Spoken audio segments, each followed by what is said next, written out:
One.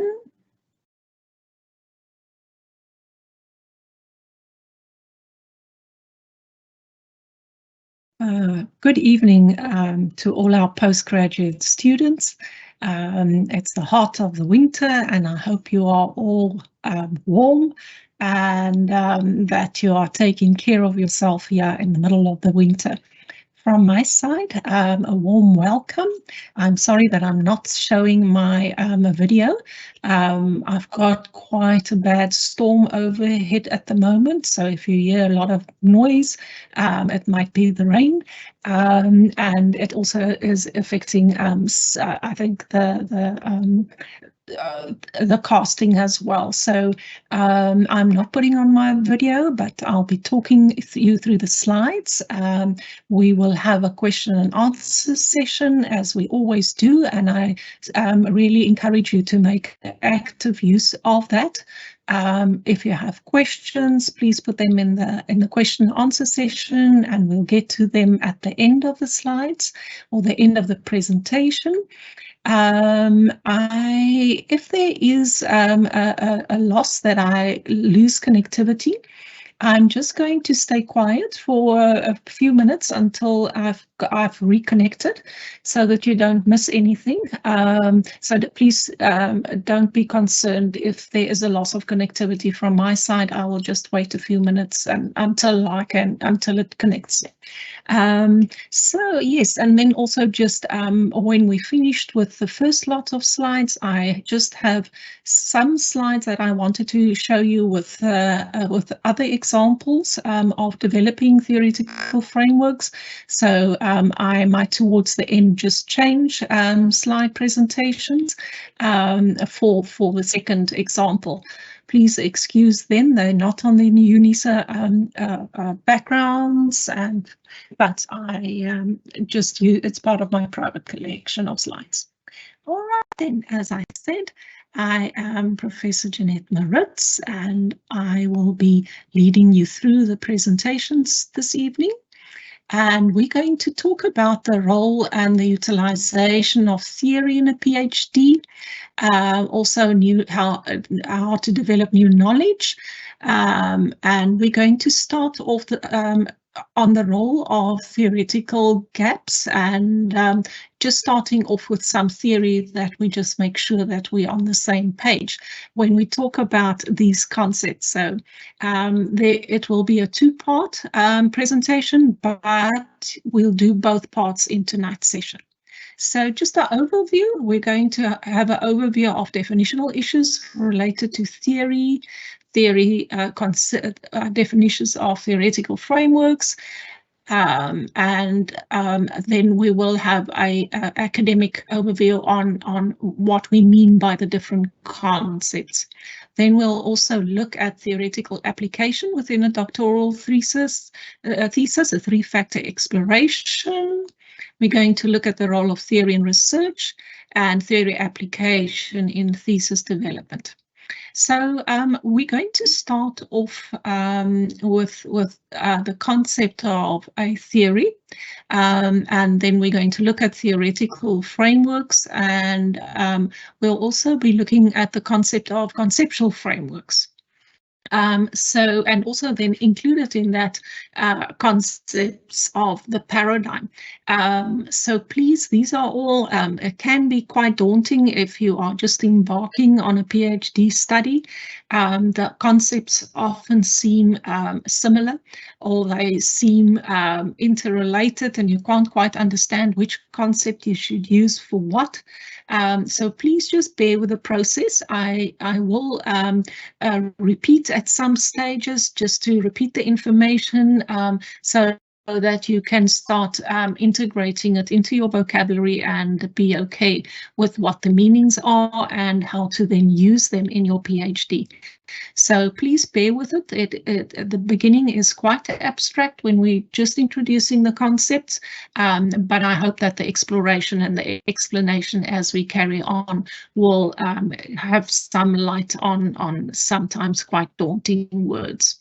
So when we start off with what is a theory, the concept of a theory, I think, is quite familiar. I don't think there's anything huge and strange that you wouldn't understand.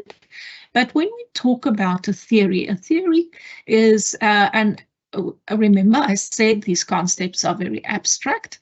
So a theory is an abstract generalization that offers a systematic explanation about how phenomena are interrelated. So embedded in this view of Pollitt and Beck is the view that a theory has two related but distinct purposes. We can either use theory for explanation or for predictions. There is the later Pollitt and Beck edition, and I think I have changed it a bit further on, but I think there's a 2021 edition. So just have a look at the references at the back. So, as we said, a theory is an abstract generalization, but it offers then a systematic explanation about a certain phenomena or some phenomena, plural, and how they then are interrelated. So, for example, a theory might provide an explanation of how behaviors are related, for instance, when we look at health outcomes. So a theory might provide, for instance, say there is a health-related issue of substance abuse, and we are wondering what explanations might we gather from a theory that can help us when we identify certain behaviors that are related to this specific phenomena. In relation to prediction, though, a theory may predict that the use of one intervention, for instance, is more efficacious than another. So it can either explain or it can predict. And its usefulness lies in that aspect. So when we look at a theory again, it's an internal consistent group of relational statements that's systematic and a systematic view about the phenomena that is useful for descriptions, explanation, predictions, and prescription of control. And that's a definition according to Walker and Avant. But they still speak to the same aspect. So again, the same as with Pollitt and Beck, we have statements that are systematically can give us an outlook on a phenomena.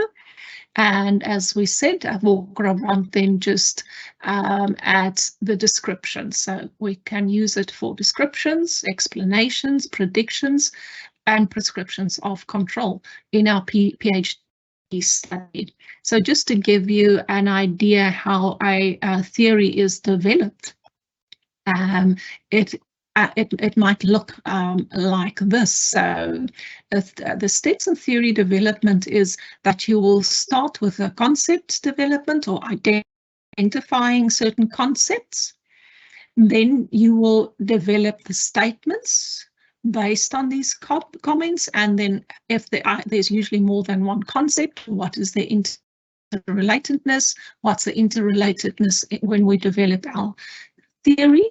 And then we get to our actual theory that we can then test. So it's 4 pretty broad steps. There's considerable steps within a theory development. But if you are as a part of your unique contribution in your PhD, you might want to develop a theory.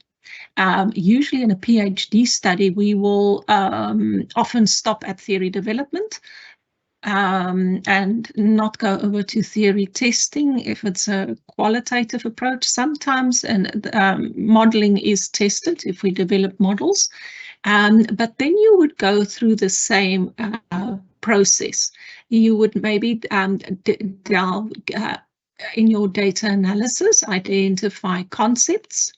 You will then develop statements and the relationship between these statements, and then at the end develop a theory. And if time allows, you could test the theory. But those are more or less the steps in Walker and Avante. If you wanted to have a unique contribution in your PhD, and I'll talk about the doctorateness tomorrow evening in a session, and there we'll also talk about unique contributions. So it can go both ways in your study. It can either guide your study, or it can help you by using the steps to actually develop a theory. So there's three ways of thinking about theory. One aspect is that which underpins the research design.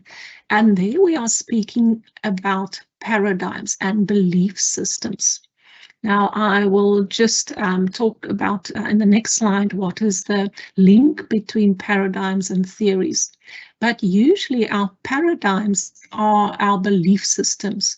So we don't, when we use or depart from a specific paradigm, we don't aim to test that paradigm.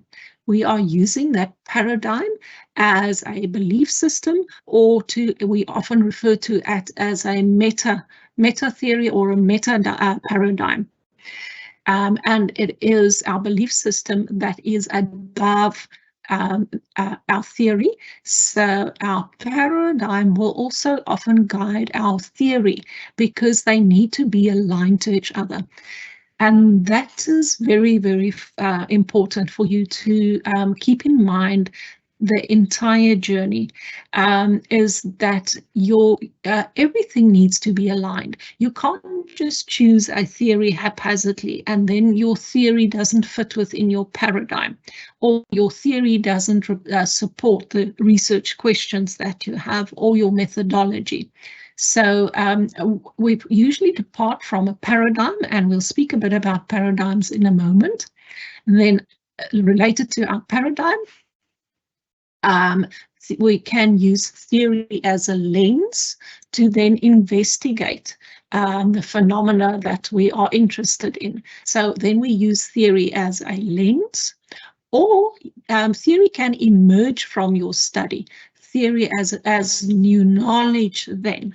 So we might think of theories in three different ways, and that they evolve with and for our study. It could lead in the beginning, it could end with a new theory, it can guide your research, but all of these aspects need to speak to each other. So the first question I often have, so what's the difference between a paradigm and a theory? So research paradigms and theories are interconnected. The paradigm provides a broad philosophical and methodological underpinnings for the research, while theories provide more specific frameworks for understanding and explaining phenomena within that paradigm. So these two aspects or concepts are related, but a paradigm provides a broad philosophical framework, and also then often guides your methodological decisions that you make, while your theories are often used either as a lens to understand or explain phenomena within that paradigm, or then when we end with developing a theory or a conceptual framework, it could be help us achieve our outcome at the end. So I hope that that will help you understand. So paradigm is a philosophy, where theory is helps us explain a specific phenomena. So philosophy is always abstract. It's our belief system. We don't aim to test or prove a philosophy. So you're never going to aim to test that philosophical framework. You take it as a belief system. All right, so just some more information on paradigms. So your paradigms, remember we said that there are philosophical assumptions, and there are different within each paradigm. There are different assumptions. Now, the first assumption we often call our ontological assumptions of our paradigm, and that has to do with our beliefs about social reality. Now, you will find that every paradigm has a different belief system about social reality, their ontology. So when you start choosing a paradigm, you will need to carefully think which of these philosophical assumptions are them speak to your study, to the questions you want to answer, to the methods that you will use. So when you read about philosophical assumptions and ontology, they are meaning what is your beliefs or what is this paradigm's belief on social reality. What we accept as valid evidence of that reality, that we call our epistemological assumption. So that is what we believe knowledge is and what would give us valid evidence of that reality. So epistemology speaks to the ontology, but it would give us what as accepted evidence of that ontology. When we speak about methodology, I think this is the one you're quite acquainted with. It means by which we investigate that context. So what are the design and methods that you would use that would bring you to answer your questions? And the means by which we gather evidence is our methods.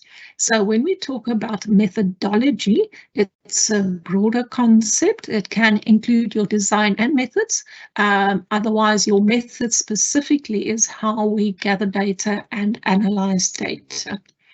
All right, so those are the key assumptions usually. You could have assumptions about value. In some textbooks would add one or two others, but if you can understand the ontological epistemology and the methodology assumptions of your chosen paradigm, you should be able to navigate your way through a discussion on your chosen paradigm. So there are paradigm questions that can also maybe lead you in terms of identifying in the paradigm your ontology and your other ologies. So a question that can guide you in the first, which we spoke about ontology, is what do we believe exists? How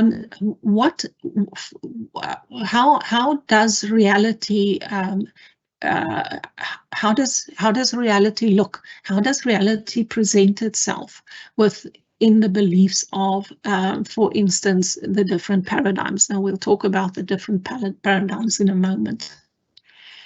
So we could, for instance, believe that the fundamental beliefs that individuals hold about the nature and the social world and its relationship to individual social actors. We can believe that social reality exists independent of the observer. We can believe that social reality is constructed by people in a particular social, cultural, or historical context. Now, these are the belief systems of constructionism or constructivism, just to give you a heads up. So let's have a look at if we start deconstructing our epistemologies. What constitutes valid and reliable knowledge? Remember, we said knowledge is about what we believe will indicate the knowledge we need for empirical evidence. So in the three paradigm, or there's probably four, but the main paradigms are objectivism, subjectivism, and constructionism. So our belief system, for instance, in objectivism will differ from subjectivism and will differ from constructionism. So the objectivists believe that meaningful reality exists out there. Human beings need to discover it. The objectivists assert that meaning is already inherent with an object being examined, and the properties of that object can be measured and quantified. So as soon as we hear the words measured and quantified, you can already think about which designs will probably be situated within an objectivist paradigm. So if we measure and we quantify, these are usually our quantitative designs and our quantitative methods of data collection. But in contrast, subjectivism believes they believe that their epistemology purports that meaning emerges. It's not from the interplay between subjects or objects, but it's imposed on the object by the subject. And you could generally also now start to have an idea that, yeah, we do not aim to measure or test. So usually subjectivism could go more to the qualitative designs, as well as constructionism, where the constructivists believe that reality is socially constructed by people as they engage with the world and interpret the world. So constructionism, if their belief is that reality is socially constructed, they might then use, for instance, interviews and focus groups, because their belief is that as people engage with each other and the world, they can interpret it. And that is their reality of, that is how they believe reality is then constructed. So you will see within each of these paradigms, we would need to align our designs, and we would need to align our methods, our data collection, our data analysis. So that usually guides our study in order to have that these areas are aligned to each other and speak to each other. So what constitutes reliable and valid knowledge? Remember, we said that is epistemology. So see if you can identify which paradigm we are speaking to when we say that causal relationship between observable phenomena is what would provide valid knowledge. So you might have guessed that that's more in the quantitative paradigms. If we believe that interpretations of meanings that we can gather from interviews and focus groups will give us valid and reliable knowledge, that will probably align more with the qualitative paradigm. How we produce reliable and valid knowledge is your methodology. So Cresswell, for instance, says that you ask yourself what strategies of inquiry are appropriate to our ontological and epistemology positions. So they can either be descriptive, confirmatory, explanatory, or exploratory. So you can then again see descriptive and confirmatory would lie more within the quantitative paradigm, where explanatory to an extent as well, where qualitative paradigms usually align themselves with more exploratory efforts in their methodology. Okay, so I hope it's not as clear as mud, that you will get to understand how we use these concepts.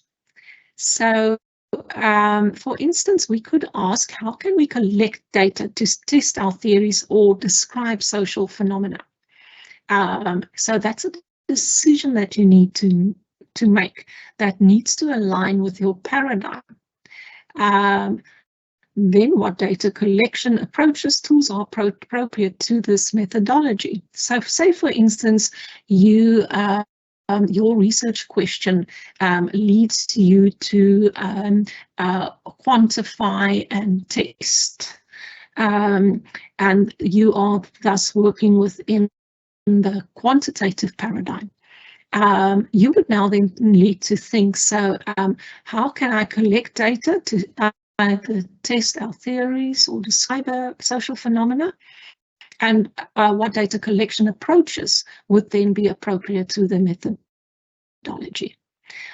So I hope that you can now see how your paradigm informs your methodology and how you make your decisions in terms of methods and data collection and data analysis.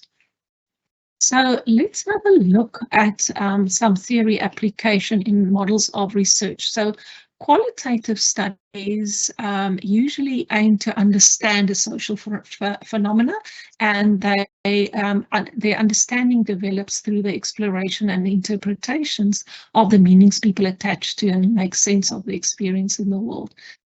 So qualitative study is driven by the purpose of trying to understand a social phenomena. So in a qualitative study, this might be associated with an interpretive paradigm, or could possibly also be a constructivist paradigm. But the key principle in a qualitative study working under interpretive paradigm is that the subjectivity plays a part, and interpretation is of critical importance in these type of studies. So in this case, we can develop a theory after our data analysis, because qualitative theories they don't aim to test theories, they are theory generation. They generate theories, and they do it through a process of inductive reasoning. And I will give you at the end of the slides, when I go over to the other slide presentation, I will give you slides that explain this process, where you can see how this process takes place in a qualitative study. So just bear with the process if it doesn't seem clear to you. However, in a quantitative study, the inquiry is usually based on testing a theory composed of variables numerically that can be numerically measured and analyzed by statistical procedures in order to determine whether a predictive generalization of the theory holds true. So remember, we often in quantitative studies have a hypothesis that we aim to test or to predict, to see if a theory holds true, for instance. And these are associated with post or positivist paradigms. And the key principle here is objectivity. So remember, we believe in a quantitative design within a post-positive or a positivistic paradigm, that reality is out there and it's objective and we can test it. Therefore, your theory development is before, it's a priori for the study, and it aims to then verify the theory, and it's a process of deductive reasoning. So usually in a quantitative study, we will depart from a theory and we will go out to verify the theory, or we could maybe adapt a theory depending on what we arrive at. But the very important thing between the qualitative and the quantitative is then the place of theory. So in a qualitative study, the theory usually is developed inductively. I'm just going to go back to the slide. Theory is developed inductively, and it is usually theory generated and is built on the data we collected. You could have a theoretical framework that guides your study. In a qualitative study, we usually use a theory as a lens to investigate a phenomena through. where in a quantitative study, there is a deductive process where we depart from a theory, and the aim is then either theory verification or theory modification as an outcome then, and that lies more within the positivist or post-positivist paradigm. Then we might end up with a third theory application where we used a mixed method study. So a mixed method study, we use qualitative and quantitative strategies in a single study. And the quantitative process can either be concurrent, so they are employed parallel at the same time, or it can be sequential, and that the one informs the other. So the qualitative part can inform the quantitative, or vice versa. The quantitative can be elaborated on in the qualitative, or can confirm explanations that we might not have been able to do in the quantitative aspect of our study.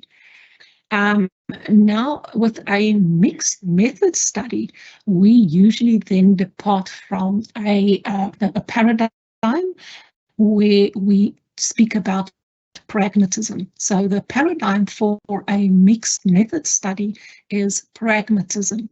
And pragmatism, their beliefs in reality is that we seek the best questions to pragmatic answers for our questions, and it lies in the practicality of our methods and our methodology. So in mixed methods, our paradigm is then within the paradigm of looking at pragmatism.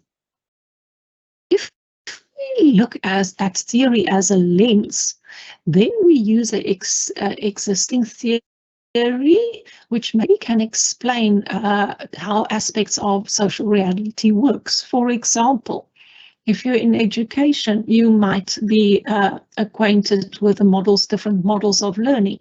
For instance, Skinner's behaviorist theory or model, or Piaget's constructivist model, or Anderson's deep learning model.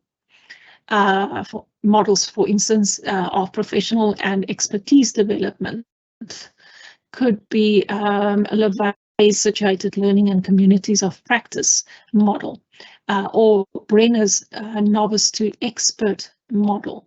So then we use these theories or models as a way to look at our phenomenon. So we can then, when we try to, when we look at theory as new knowledge, we can then either, as I said, adapt, revise, or confirm existing theories, or we can generate a new theory. So this relates to a conceptual framework, and we'll talk about that now. Conceptual frameworks can either be developed, so you can develop a theory, a model, or a conceptual framework, and I'll show you one at the end. And that's a written or a visual presentation that explains either graphically or a narrative form the main things to be studied, for instance, the key factors, key concepts or variables, and the presumed relationship amongst them. Miles and Huberman might look as a very old source, but it is a classic. So if you know me well enough, you know that I usually say that your sources, even your methodological sources, shouldn't be older than 5 years. But Miles and Huberman has this is a original, and we use it. It's a classic source, and in that case, you may use the original sources even if they seem to be dated. So let's talk about a conceptual framework. In quantitative research, it is typically developed after a literature review. So typically you would have your literature review, and after you've done the review, you are able to construct construct a conceptual framework based on the literature reviewed. So you might identify from the review concepts, variables, and from that you can have a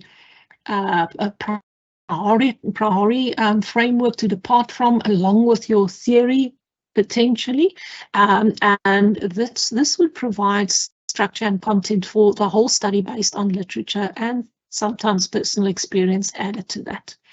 And this conceptual framework is then revisited at the conclusion of the study, where you will either say that you've had to adapt your conceptual framework, or you can add to, after you've had your literature review, you then had empirical results, and based on that you adapted, for instance, the conceptual framework, or you modified, or you could add or change aspects of the framework, or if you're developing a model or a theory, that could be the outcome then of that. So we can have a conceptual framework after our literature review.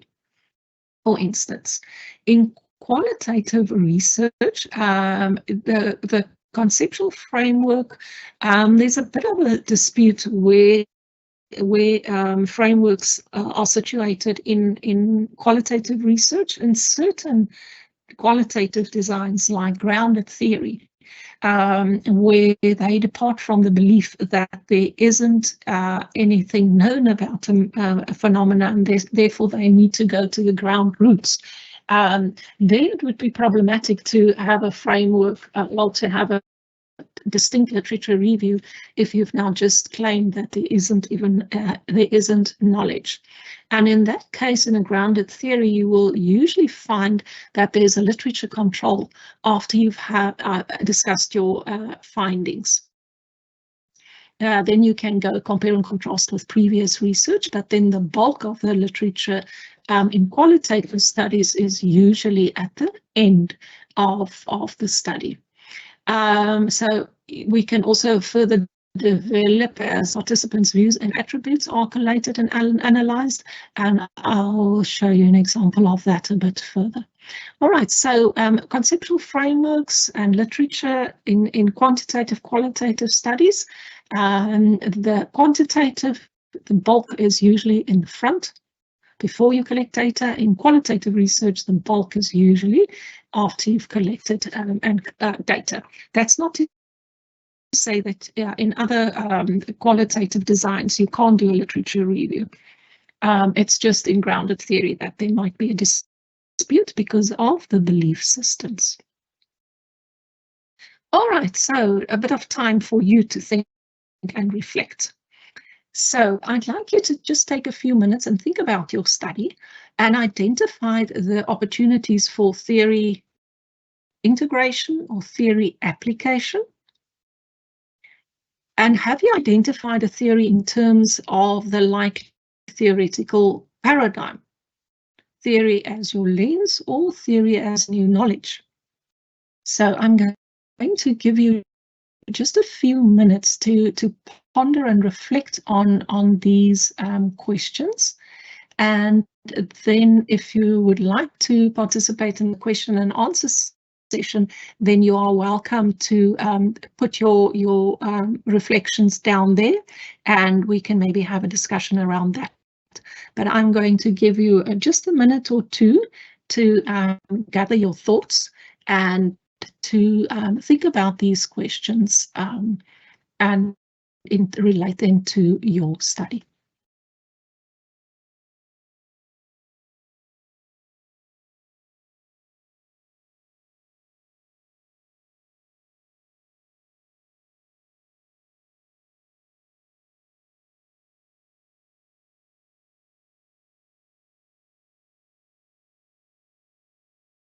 Prof, you're muted.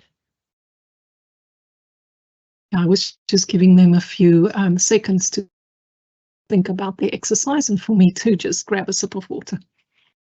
All right, so I hope you've had some time to just jot down a few ideas about your study, and then you're welcome to put that in the question and answer session, and we can discuss further your reflections on that. Now, a very important aspect when we look at theory applications, opportunities within the research process, that you would need to understand that the research process is an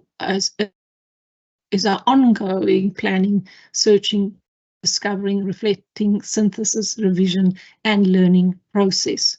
So we often find that when you read a dissertation, it seems like a very linear process, but it's not. And that's the secret if you're just embarking on your PhD, is that you will revisit your research plan, possibly after you have collected data, or after you've evaluated and reflected on the data. You might discover that there are new concepts or new directions that you need to investigate, and you might go back to collecting maybe other data or additional data. So it's very important that this is a process that we are going to revisit throughout our research process.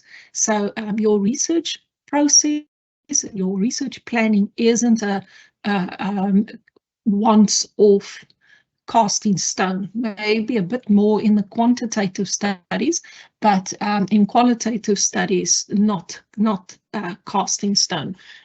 We in qualitative studies may change certain aspects depending on what we find when we collect data.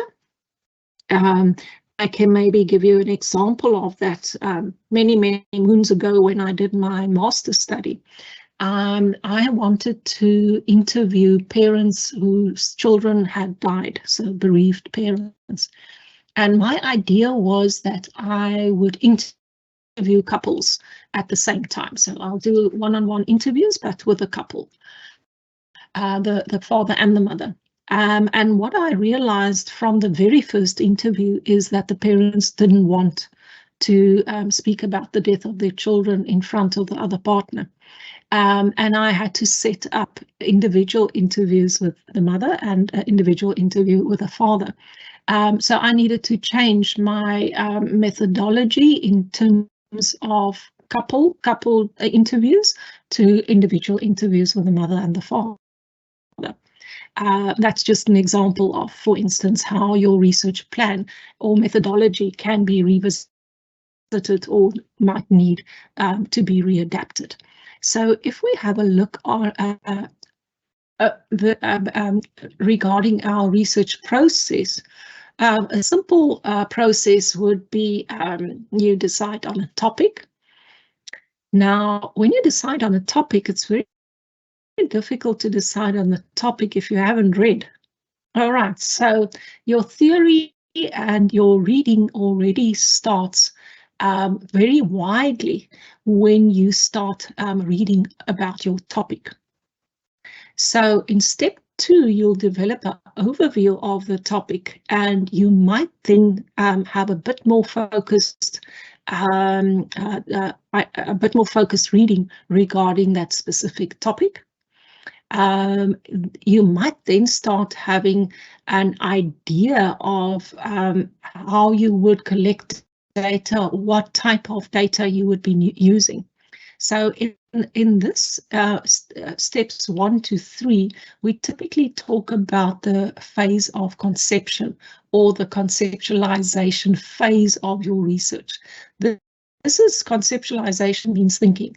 So this is the phase where a lot of thinking is required. And with thinking, there's reading, there's writing, and the more we read, the more we should write, and the more we write, we might need to read. So here in the conceptualization phase of our research, a lot of our thinking and reading will be carrying on. So already in this phase, you might be tempted to look at theories that could guide your study or support your study, or identify theories that you might want to refine. So these are all aspects of conceptualization. Now, our next phase, when we go over to the empirical phase, is when we start collecting data and the information that we need. And this includes the analytic phase, where we analyze and evaluate, or in qualitative studies, where we interpret our data. And then in steps 6 and 7, we start to plan our dissemination, how we are going to communicate and present our research, and how we're going to synthesize the information, and then how it would relate to different audiences. So your conceptual framework can then guide all these phases of your research process. It can have an influence in your the phase of conception. It can have an influence on your research plan.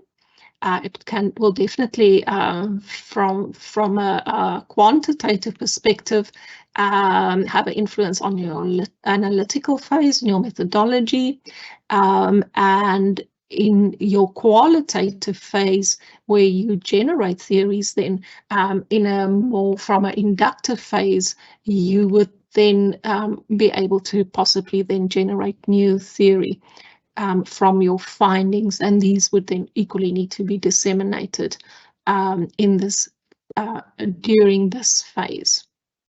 So we're kind of done with part 1. There's some reading for you, and these sources I have updated to the latest editions. I hope they're all the latest editions.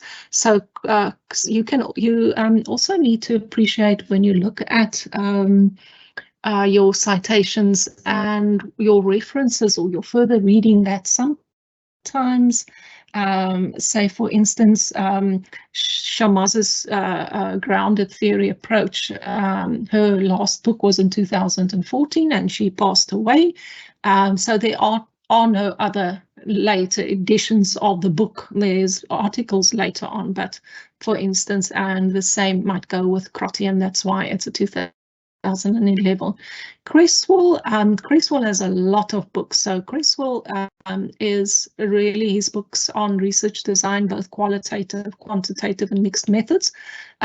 Just check if this is the latest design. He's got a lot of books. He's got books just on qualitative. He's got books just on quantitative. He's got books just on mixed methods. But this is overview of all the designs. Then Pollitt and Beck, there's the latest edition is a 2021, and Walker and Avant is a 2021 as well. Walker and Avant is a critical source if you are no, it's not just for nursing, but it's really a very useful source if you want to develop theory.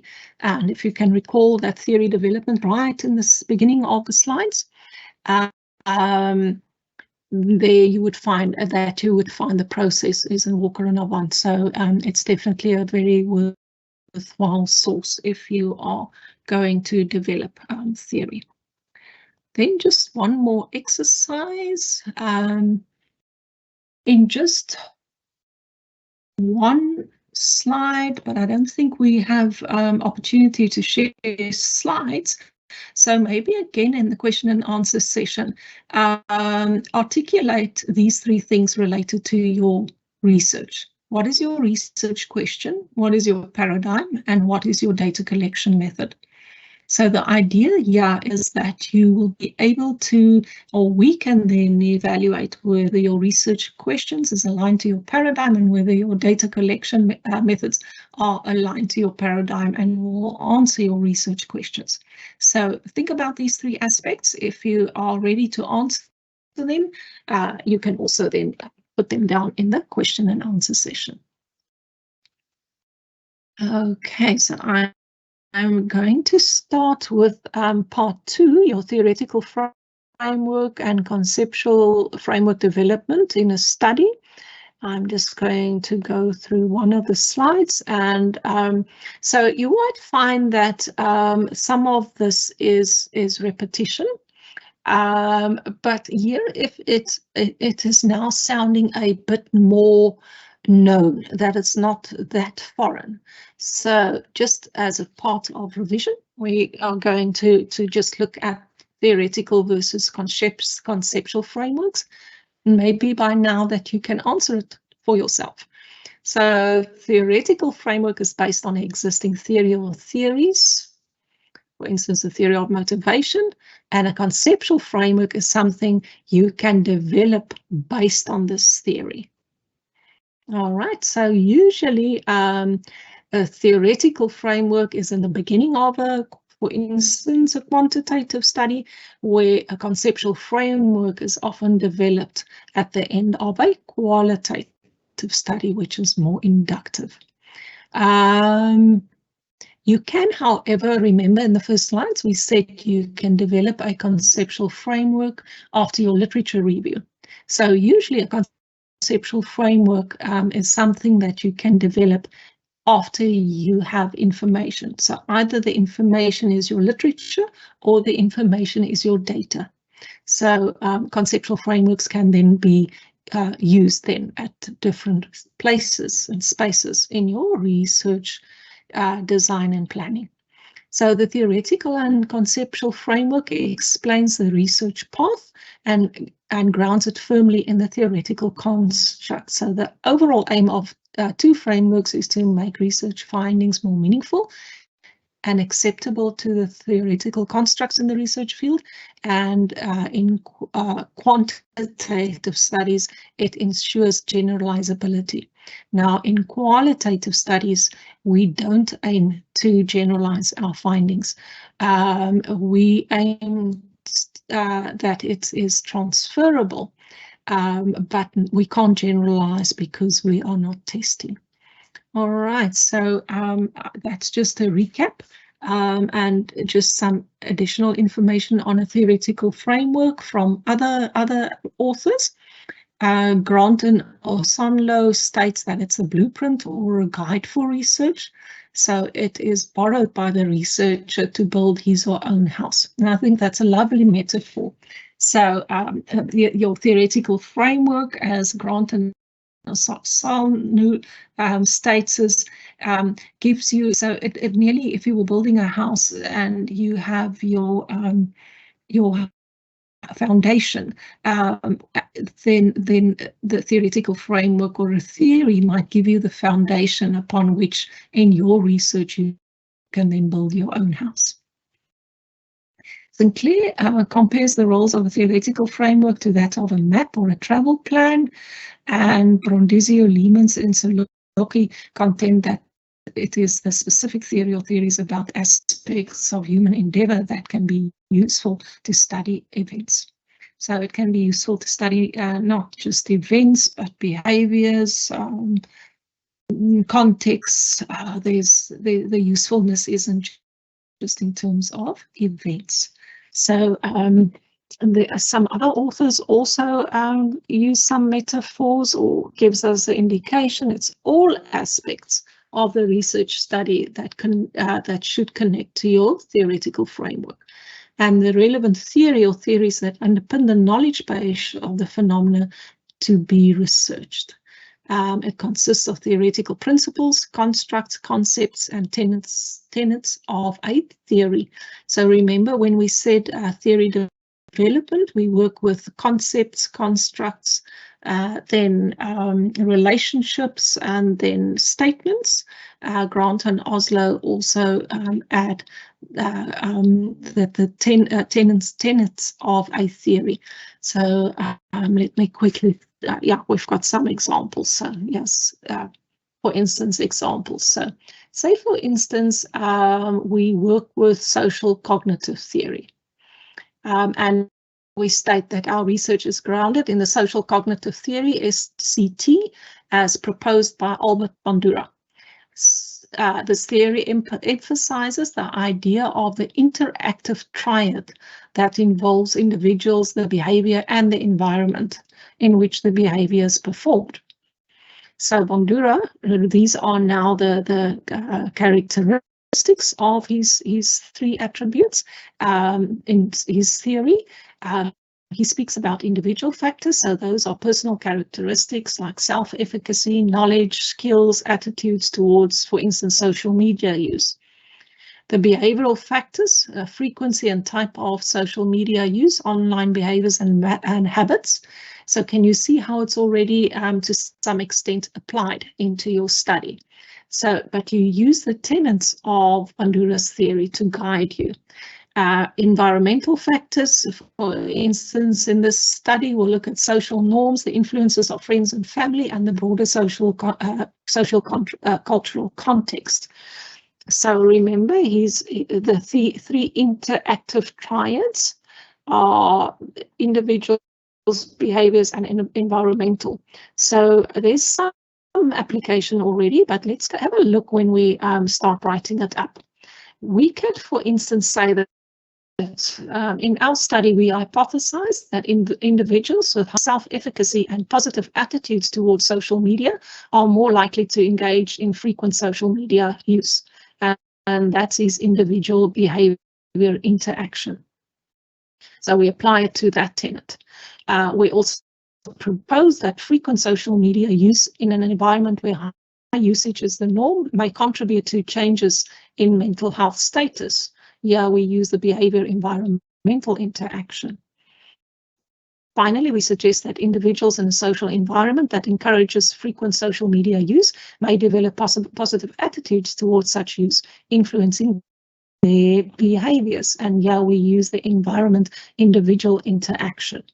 So this is just an application, for instance, on, when we use a theoretical theory or a model to guide our study in terms of the application based on the tenets of the theory or the main assumptions of the theory. So it's very important whenever you refer to your theoretical framework that guides your study, is that you would give a theoretical explanation of the theory, the constructs, the interrelatedness, and the tenets of that theory.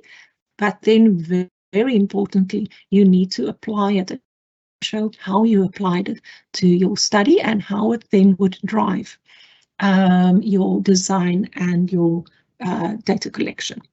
So there's an example for you. So the importance then of a theoretical framework in research is it provides a structure how the research defines their philosophy, epistemology, methodology, and analyticality. So remember now, when we just started, we started with a philosophy. We spoke about epistemology, ontology, methodology, and analyticality. For Anton Osanlo simply means how do we go about analyzing the data that we collected. And it normally serves as the focus for the study, and it's linked to the research problem and the phenomena being investigated. So if you can think about the research process, we are now quite sure, and it's established, that all of these aspects need to be linked. They need to speak to your research problem. They need to speak to every process that you follow thereafter. So it would guide then your research design and your data analysis plan. Well, it will also influence your data collection.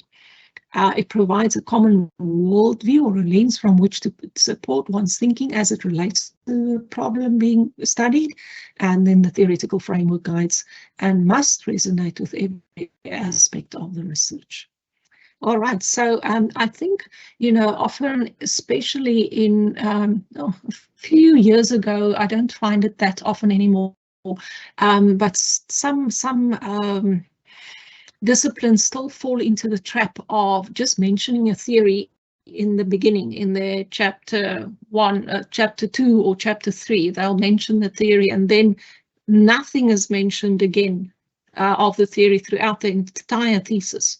And that's a big concern. So your theory or what framework that you use needs to be alive throughout your in your case, throughout your thesis. So it needs to resonate with the problem, the literature review, your methodology, your presentations, your discussions of your findings.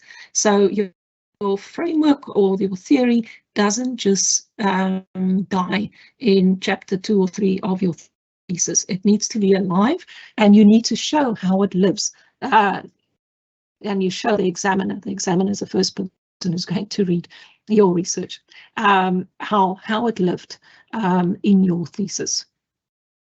So just some other authors, the theoretical framework guides the kind of data to be collected. We spoke about that. The frameworks deepen the essence of the study. You might want to later publish your findings, and I find that articles written with a very strong theoretical framework often viewed more kindly than studies that's not in certain journals require the use of theoretical frameworks, even in qualitative studies. So they stated that it convinces the reader that the study is not based on the personal instincts of the researcher, but rather on an established theory gathered via credible literature sources. All right, we might want to debate that one, but let's not do it now. So, how do we construct a theoretical framework? Simon and Guers gives some points. The main concern for the inquiry and the research. You identify key variables in the research. You read and review current literature on the topic using keyword searches. You list the constructs and the variables that might be relevant for your study, and consider how the variables are related to the theme. So it will help you then give structure to what would best explain the natural progression of your phenomena to be studied. It also then gives a logical structure.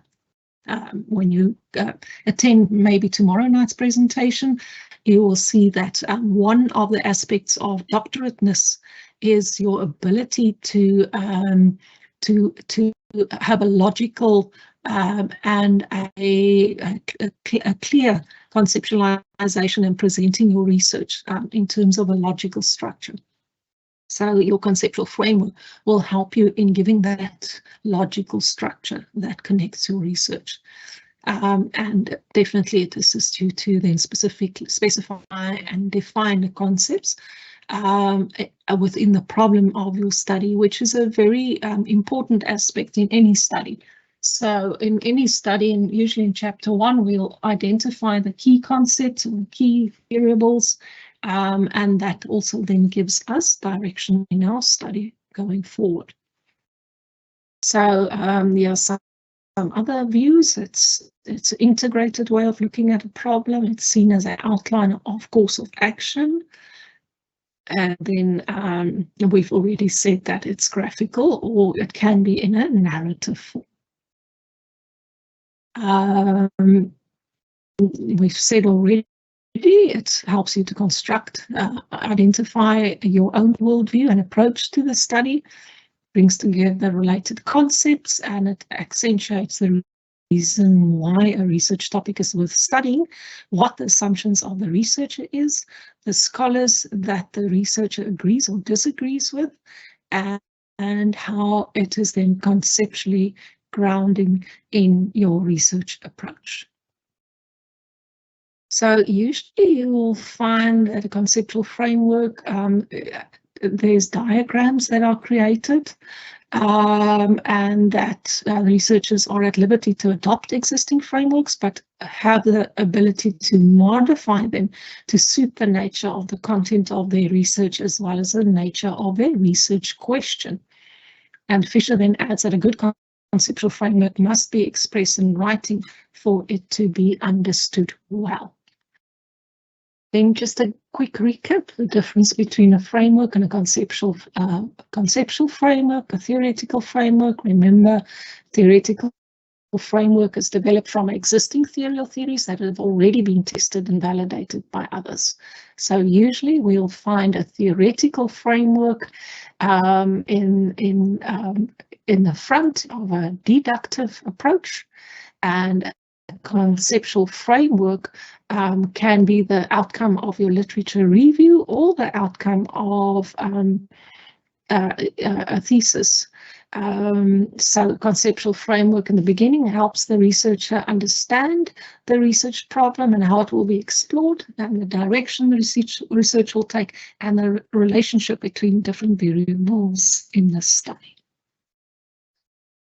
And then important to also know that while a whole theory may serve as one theoretical framework, a conceptual framework is carefully put together in the form of a conceptual model and immediately applied to a study, where a theoretical framework is derived from the theory, while the conceptual framework is derived from concepts. So I also know that the question will probably be coming up if you can use more than one theory, and can you use more than one framework? You can definitely use more than one theory or more than one model. And in the next exercise is test driving a framework for development. We can maybe have a look at some aspects. Just a word of caution, as you may use more than one, and it might assist in triangulation, for instance, and improve the triangulation and the credibility of your study. But it can become quite tricky to integrate two theories, but it can be done, and it is often very useful, especially if you are maybe working within two different disciplines, for instance. So I had a PhD student who developed a program for clinical trial investigators, so it was a training program, but she was straddling both the clinical research as well as education. So she used two different frameworks. The one, she used Bandura's for the educational component and how to develop the program on sound educational basis, and then she used a different theory or a framework to develop the clinical trial components of the framework. All right, so it can be done, but you don't have to use more than one. So let's see if we can quickly test drive a framework development, and then I will show you some other slides as well. So consider the question, what are the factors that impact the uptake of substance misuse and relapse prevention in counseling services? So that would be our question that we aim to answer through our research. What are the factors that impact the uptake of substance misuse and relapse prevention in counseling services? So we might have a hunch that the individual's belief about health have a role to play.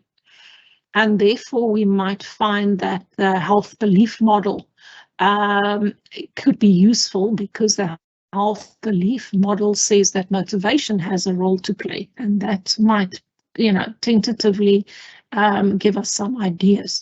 But we might also then think that Maslow hierarchy of needs might also be useful, because one of their tenets is that stigma and social pressure might have a role to play in a person's behavior. So we might now, when we when we've completed our literature review, we might have a tentative conceptual framework when we've now delved into these aspects in looking, for instance, for modifying factors. What did we find under perceived benefits of taking action or barriers to taking action? Cues to action, what does the literature say? Or what does the theory indicate? What does theory say about the severity of the disease, and how that might impact on behavior? Perceived susceptibility to the disease might be influenced by, for instance, by modifying factors. So this is a very rudimentary conceptual framework after you've maybe engaged with the literature based on the problem and the hunches that we had. So the questions that we might now have that emerged from all of this is that we might now have an idea that perceived severity of substance misuse, problems amongst peers, and perceived risks that can be inferred from being a teenager, or perceived susceptibility, what risks do participants see for themselves with respect to substance abuse. Perceived benefits of taking support from designated support and treatment services. What impact do participants perceive from the existing treatment and the uptake of these support? So you can then see that based on that literature review, we might now have distinct questions or refined questions that might leave us on. We could also have perceived barriers related to the service uptake. What are the barriers and how can these be minimized to promote service uptake? Modifying variables, understanding the factors that participants believe increase and or reduce their susceptibilities to substance misuse difficulties. Then cues to actions. What are the range of factors, situations, or conditions that predisposes a participant to take action about their substance use patterns?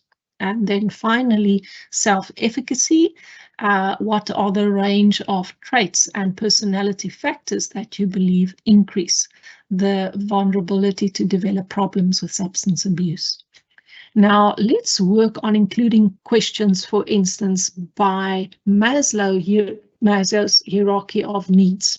So Maslow has 3 levels of needs: basic needs, psychological needs, and self-fulfillment needs. So he believes that we go from very basic needs that need to be met before we can move up the hierarchy to self-actualization. So he argues the tenet is that if we can't satisfy psychological needs like food and water, we won't feel safe and secure. And if we do have the basic, but we don't feel safe and secure, we won't feel that we belong and that our love needs are met. So if we have these bottom 3, we might have esteem needs for prestige and feelings of accomplishment. If we had that, we can potentially fulfill our topmost need, and that is self-actualization, where you achieve your full potential. So say we now add this to our previous. We can now also then have our definitions, and for instance, there's the term stigma and how it's used, and then we've got Goffman's stigma theory, and then other theories that's added to that, for instance. We could, I think this is just an addition, Taylor's field social participation theory with all its tenets. And when we present it schematically, we might have an emerging conceptual framework where the two are integrated, and then there's a link to the components of stigma theory. So your questions and that you might then you might argue then for instance from Maslow's hierarchy that if the teenager who is involved with substance use, if their physiological needs aren't met, then they might go to substance, for instance, to have their safety needs, for instance, met in an unhealthy way. or that when they receive negative labeling, their belongingness and love needs are interfered with. So you can impose and superimpose more than one and use it in an integrative fashion. So, but you would need the fluency to be able to really work. You would really need to know each theory. You would need to know their tenets. You would need to clarify for yourself that you know that they do not speak against each other, but they can fluently interact with each other. So you don't want them theories that departs from a radically different belief system. Sure. What's these Java updates coming up? They must be able to speak to each other and have the same kind of a paradigmatic also influence, so that you can they can speak to each other, not necessarily against each other. If you want to go to that level to argue, because your entire thesis is an argument. Your entire thesis is based on an argument.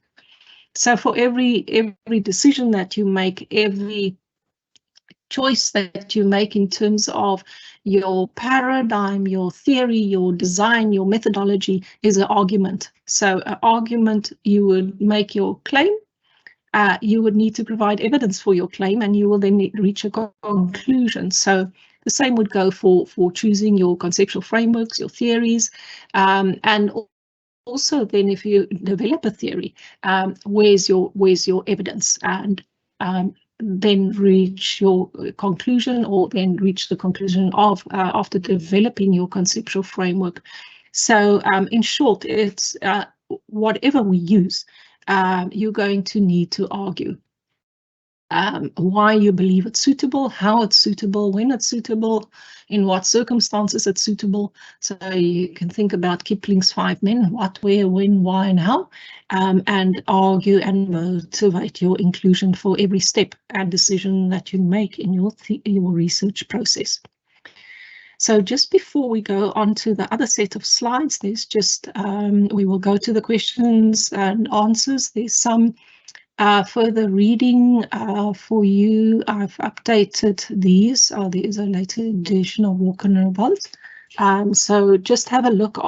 There are sources that's updated. And then in the final part of the slides, in these slides, it is just your references that you can, that was used in the slides. Okay, I then just want to see if I can successfully go between slides. Let's hold out hope. Let's just see if I can share the other slides. Just give me a moment, please. What I'd like to do with these slides that I'm going to show you now is that that this will give you an idea from a qualitative study how a framework was developed. Let me just go back. Sorry, I just need to go back. So in this study was a qualitative study, and I've used it a lot, but my students have also used it. We used Dickoff, James, and Wiedenbach. Now, Dickoff, James, and Wiedenbach isn't a theory per se, but Dickoff, James, and Wiedenbach, we use their organizing principles for theory development, and it helps our thinking to guide our theory development. So it's a conceptual guide. Remember, I said it's not a theory, but it's a conceptual guide, not a definite procedure, and it can be modified to fit each study and data. So items to be included in each area will emerge from the study, thus depending on the type and scope of the phenomena being used. Now, in this case, I was looking at developing a psychoeducational program for managers to in coaching to develop, to assist in their mental health. And it was in a corporate environment. Now, Dickhoff, James and Verdenbach has 6 activities that they provide us so that we can use these activities as a thinking map or thinking tool. So they speak about the agent, the recipient, the context, outcome, procedures, and dynamics. So up to this point, I have now collected my data, I've analyzed my data qualitatively, and I have my findings. Now, based on this, I now want to develop a conceptual framework based on my findings. So in this study, for instance, remember we said there's a picture or a diagram. I am now telling the reader who and what performs the activity, because I'm speaking to the agents, who is the agent. So I can discuss, for instance, the dimensions of the agents. And this can be informed by our worldview or theories or other disciplines. But for instance, when I spoke about a coach educator, their dimensions is according to a health belief model that includes body, mind, and spirit. So I used my findings to identify the coach educator as the agent and what were the dimensions in terms of body, mind, and spirit that they needed to have. So also remember, we said that there needs to be a explanation. So I've got an explanation, and just go one back. See, there's a circle, there's a triangle, and there's specific meanings in terms of the colors that I used. So I, for instance, then explained the circle is a universal symbol depicting the wholeness of a coach. The yellow-orange color of the circle depicts intellect, enthusiasm, and energy. The inner upward-facing triangle symbolizes the threefold internal environment of the coach, namely body, mind, and spirit. The body includes all physical structures and biological processes. The mind or the psyche refers to all intellectual, emotional, and volition processes of the coach educator. Now, as I write up, I can then write up in each section these aspects that I identified the coach educator should have. Similar aspect in terms of the recipient was the learner coach, and I also discussed them in terms of body, mind, and spirit. Now, in the context, now I'm thinking about what is the context in which the activity is performed in, what's the dimensions. Yeah, you can see relevant theories. I can now, for instance, also think about theories that I can take into account, what and how much of it, or in terms of what aspect of it. So in this, I looked at the setting, location, physical, psychological structures, time, space, quantity, quality, rights, atmosphere, communicates. Those were all parts of the context of this study. When we look at the outcome, what is goal, end or point of the activity, and I visualize the end point, that at the end there will be a psychoeducational program for team coaches to facilitate the mental health of managers. That was the outcome. So I would again say, why did I choose the color and why purple, and what's the meaning and what's the outcome. Our procedure, so what is the guiding activity? What are the dimensions and theories? Now, yeah, you can see I use the learning outcomes, knowledge, attitudes, goals, assessment, and this is according to a learning theory. So you can see my processes are guided by these aspects of the theory. Then just what's the energy source, the dynamics. So I said the energy source is facilitative and works within constructivism and appreciative inquiry. And I will now give you an idea what the final conceptual framework then looked like. So now I've put all of the elements together. I've built the puzzle, and you can see there are arrows that indicate the flow, and I'll also then explain this when I write up my framework. There's the aspects of the theory that's interrelated. I speak to the different levels in which the program will be developed to achieve the learning outcomes, and this then holistically moves between the agent and the recipient to gather the outcome. So that's just an example of how you could develop a conceptual framework based on your findings. The next slide, I'll just give you another example. There's another example of a schematic presentation.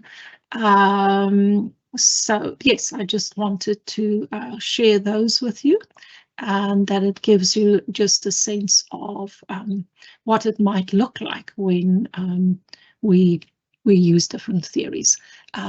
Also then in a qualitative study, let me just see if I can get back to our questions and answers, and just go back to these slides again. Okay, so I hope that that you've got a broad idea, at least, in terms of using the different concepts, how it's used, what is the place of these aspects in your research, and how it can then assist you in your entire research process and your choices that you make in your research process. All right, so that's the end of all the theory.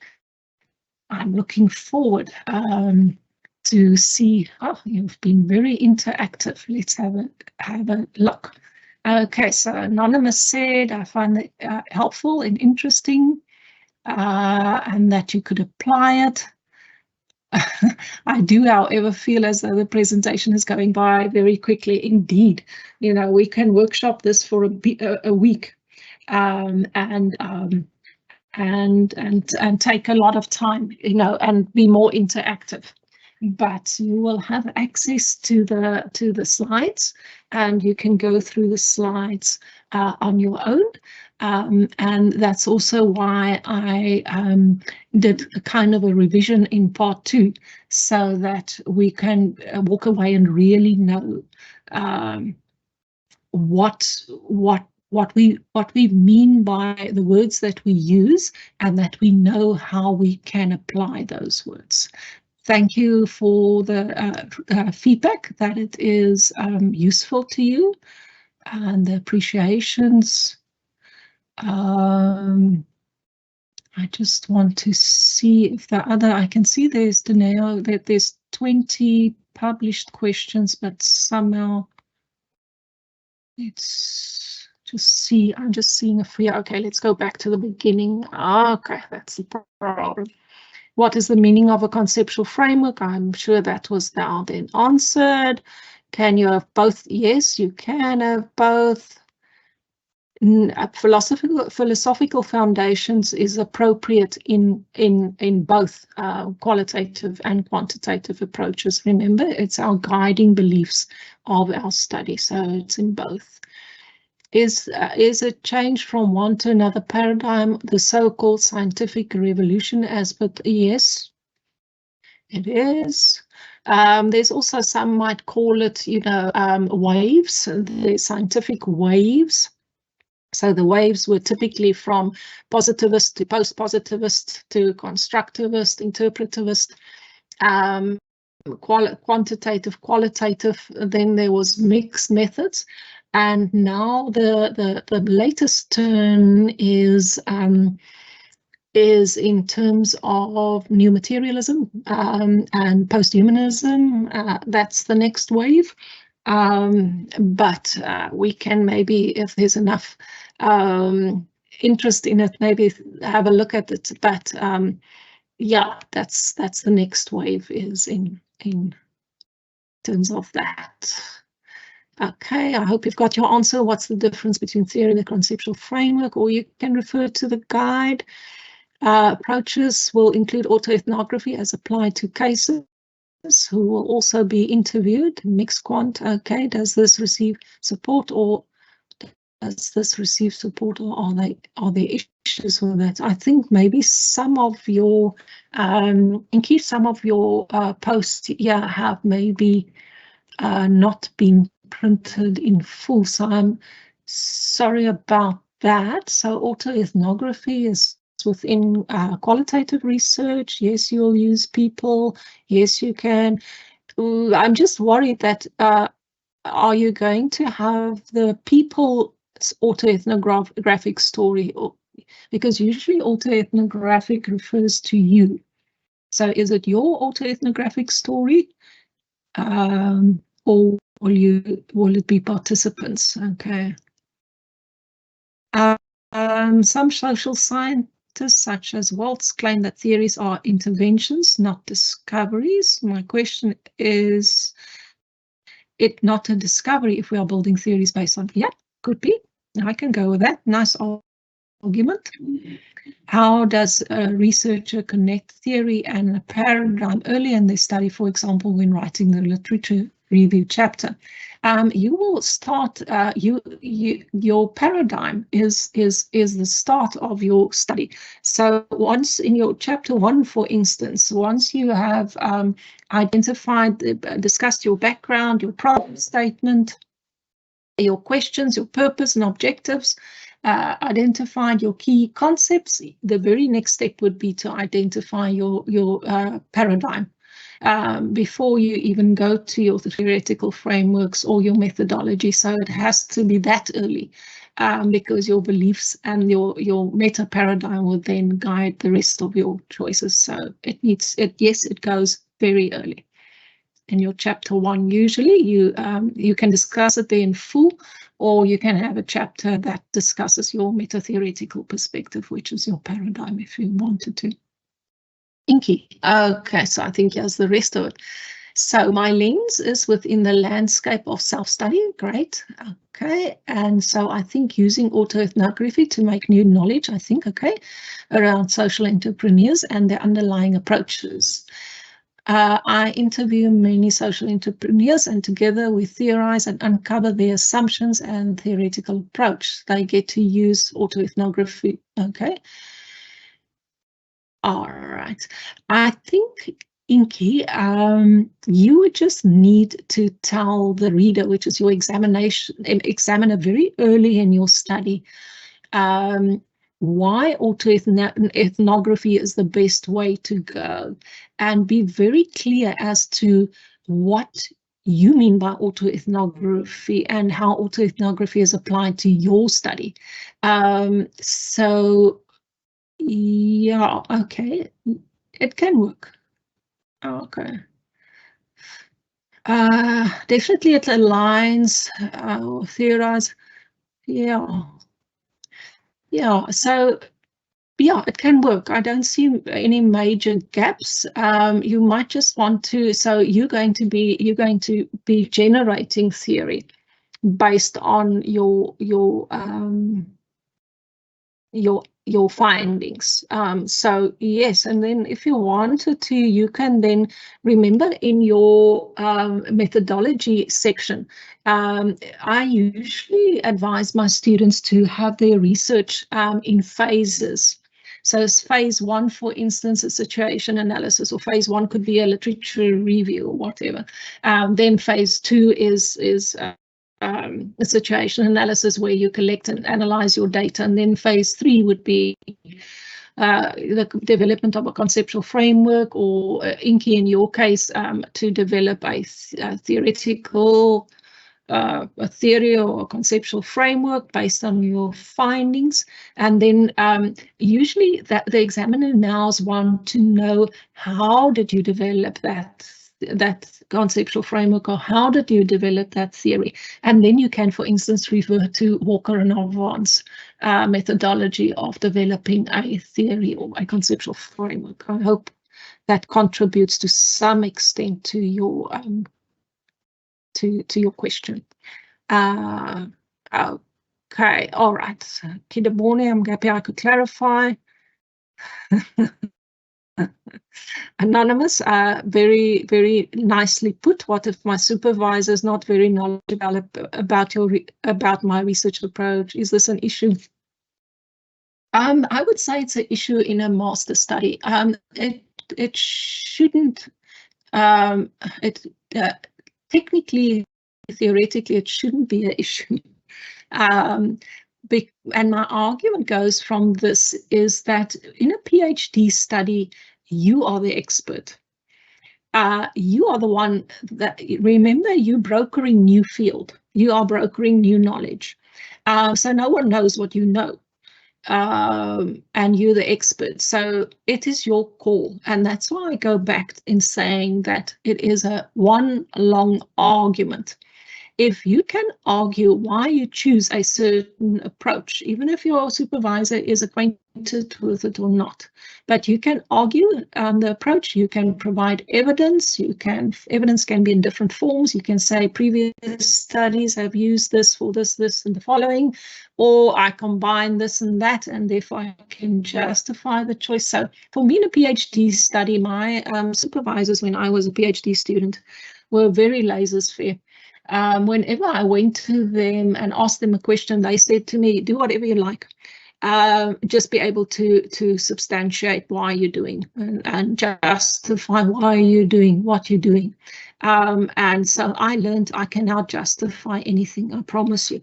I learned to justify on that level like you can't believe. So my question to you is, it shouldn't be a problem. Remember also your supervisors are humans. They might not know everything about everything, and sometimes they learn with you. So as long as their ego isn't in the way and they can treat you like a PhD student, and if you want to talk about, if you want to listen in tomorrow night when I talk about doctorateness, this is the very essence of doctorateness. If you can substantiate your position, you can live with the ambiguity and you can follow it through. Go for it. Is it possible, anonymous, is it possible once it's accepted to adapt consultancy work contracted to the use? Yeah, you can use consultants. I mean, you can get a co-coder for your qualitative data. I don't know if that's what you're referring to, or you can get a statistician for your quantitative results. So if that's what you mean by consultants, I always use a graphic designer as a consultant for my students' work. There's just a big difference whether you do it, and I think you could see the difference between the two slides, where I showed you a conceptual framework that's developed by a graphic designer and one that was developed by the student. So I'm not quite sure if that's what you're referring to as consultancy work, but once you've done the work, and you could have consultants to consult.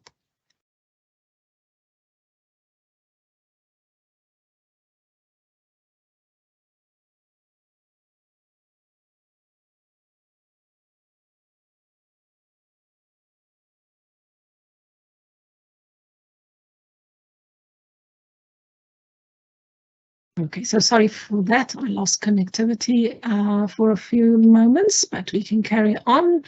Argan, what is the hybrid of theoretical framework and conceptual framework? A theoretical framework plus a conceptual framework.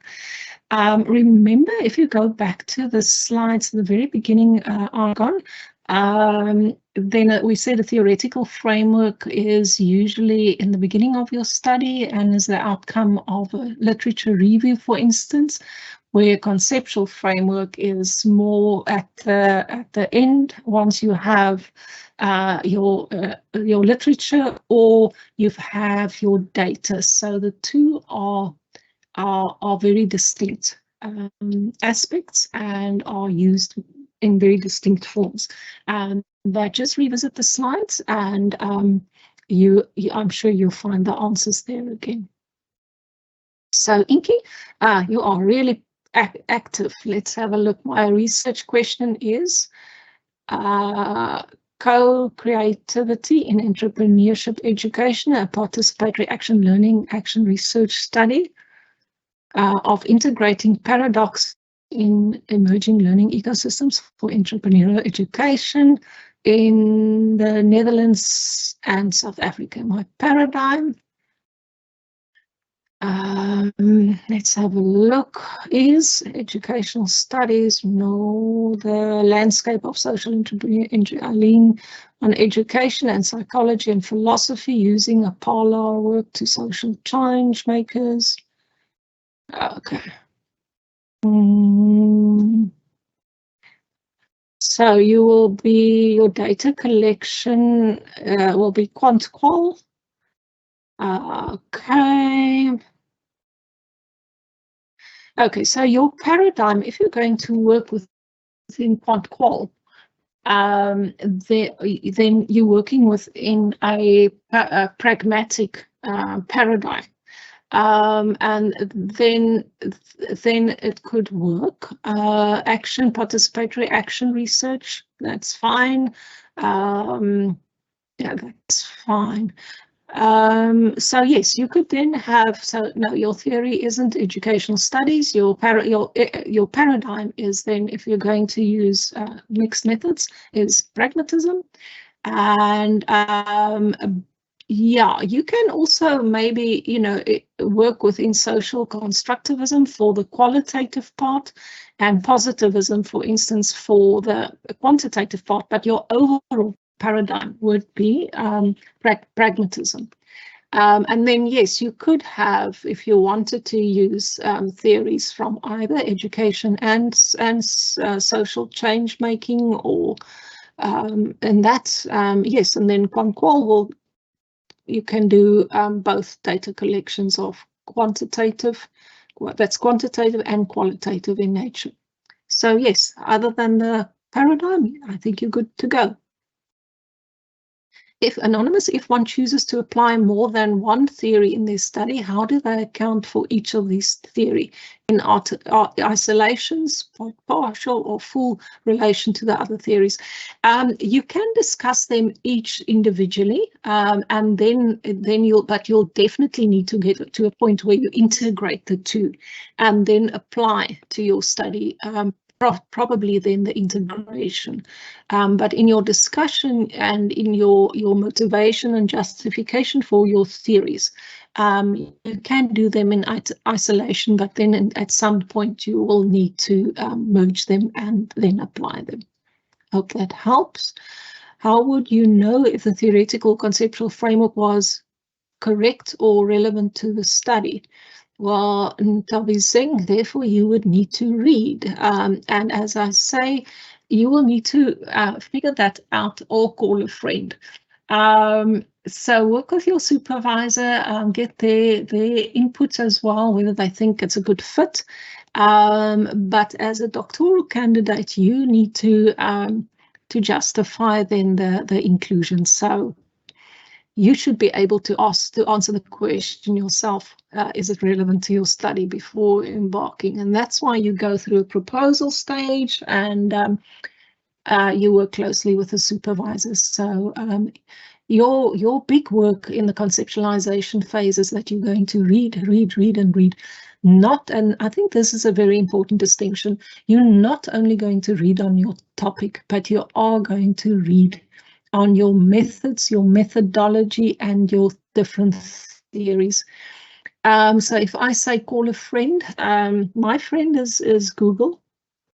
So I would Google, you know, this is my topic, and is it relevant to this theory, and see what Google says. Or otherwise go to ChatGPT and see what ChatGPT says.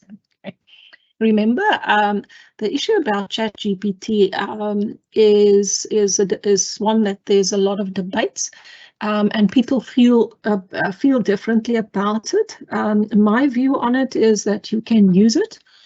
Well, I allow my students to use it, but they need to use it responsibly and ethically. And my view is that you need to be a subject expert, because, as you know, it can throw out any information, and you need to have the expertise to read that information and then do a critical analysis of whether it is correct and if it's usable, and if you're not using ChatGPT version 4, that the references that they give you is correct. All right. Is there a research or article work based on the foundation of concept without theory? I guess you could have just concepts that's not necessarily related to a theory. For instance, if you're using a qualitative study, you would have key concepts, and those are usually the concepts in your title, and you wouldn't need a theory for that. And your concepts can also evolve through your literature review. And then as you come up with a conceptual framework at the end of your literature review with certain concepts that you got found during your literature review. So yes, there is.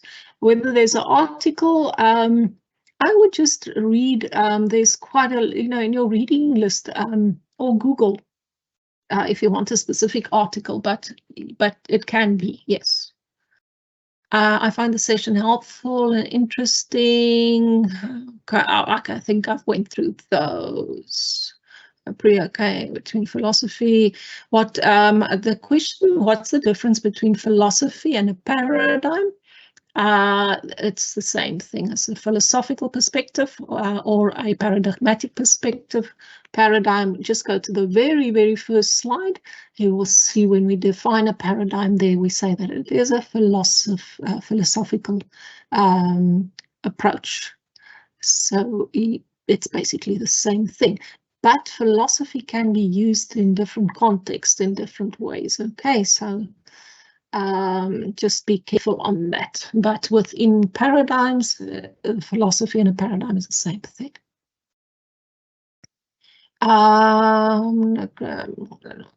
Yes, okay, we've got more than one. What's the difference between a research approach and a research design? Anonymous. Okay, for me, my definition is that, and I depart from John Cresswell's books on these two concepts. So it is sometimes very difficult because authors use them differently or interchangeably. So I follow Cresswell, and Cresswell explains it in this way. For instance, he will say that there are qualitative designs, and there are 5 approaches within a qualitative design. So he would, for instance, say, or I could say that I am following a qualitative design with a phenomenological approach, or I'm doing using qualitative design with a grounded theory approach. So I follow Cresswell in the use of the terminology. But you can decide on either. My advice would just be that you use it consistently.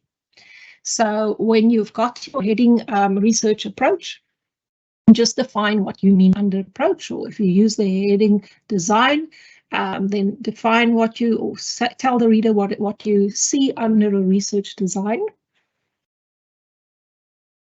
Sorry, it's the end of the session. I'm going hoarse. And then use it consistently. If you don't use Cresswell's approach to say that he would say that there's quantitative, qualitative, mixed method designs, but within each of these designs, there are different approaches. So I hope that clarifies the terminology for you, but it can be very, very daunting when you read and authors refer to quantitative, qualitative approaches, and the next author, like Grace, will say they designs. All right, so my advice would be either follow one author, or then explain what concept you're using in your study, and then use it consistently. All right. Well, thank you from my side for a lovely journey. Thank you very, very much for your active participation. It's always great to see that you are actively engaged, and that this is what we expect on a doctorate level.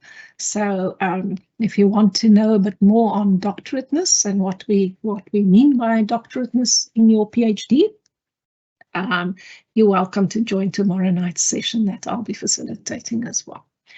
All right then, thank you so much. Good night. Thank you for your patience when I disconnected, and I'll see you around at some stage again. Bye-bye.